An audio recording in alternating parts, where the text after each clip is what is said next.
অর্থের বিনিময়ে হচ্ছে না চিকিৎসা, মুখ বুজে কাতরাচ্ছে পরিবার। চুয়াডাঙ্গার আলমডাঙ্গা উপজেলার ভাঙবাড়িয়া ইউনিয়নের ভোগাইল বগাদি গ্রামে এক অসহায় পরিবারের ওপর নেমে এসেছে চরম দুর্দশা। মৃত দিন মোহাম্মদ দিনুর ছেলে সুজন, যিনি পরিবারের একমাত্র অবলম্বন ছিলেন, বর্তমানে এক সড়ক দুর্ঘটনায় গুরুতর আহত হয়ে হাসপাতালে নিবিড় পর্যবেক্ষণ কেন্দ্রে মৃত্যুর সাথে পাঞ্জা লড়ছেন। পারিবারিক সূত্রে জানা যায়, সুজনদের 4 ভাই বোনের মধ্যে 3 জনই জন্মগতভাবে প্রতিবন্ধী।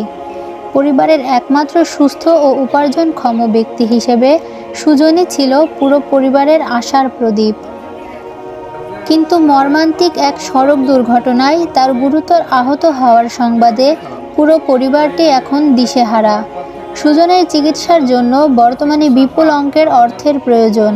একটা ভাই প্রতিবন্ধী আছে, একটা বোন প্রতিবন্ধী আছে, তো তাদের এই সংসারের খরচ তার হাতেই হইতো, কিন্তু সেই চিকিৎসা ভারটাই বহন করতে পারছে না। আবার যা এই দরিদ্র পরিবারের পক্ষে জোগাড় করা অসম্ভব হয়ে পড়েছে।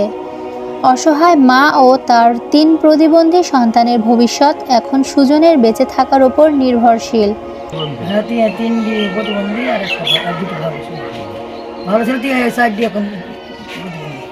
ধর্ম বর্ণ নির্বিশেষে আর্তমানবতার সেবায় বিত্তবান ও দানশীল ব্যক্তিদের এগিয়ে আসার আহ্বান জানিয়েছে তার পরিবার। আপনাদের সামান্য সহযোগিতায় বেঁচে যেতে পারে একটি প্রাণ এবং রক্ষা পেতে পারে একটি অসহায় পরিবার।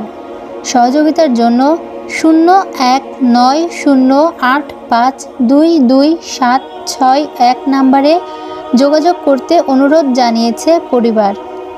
আমি আনিশা মিম, নিউজ ডেস্ক, SF টিভি।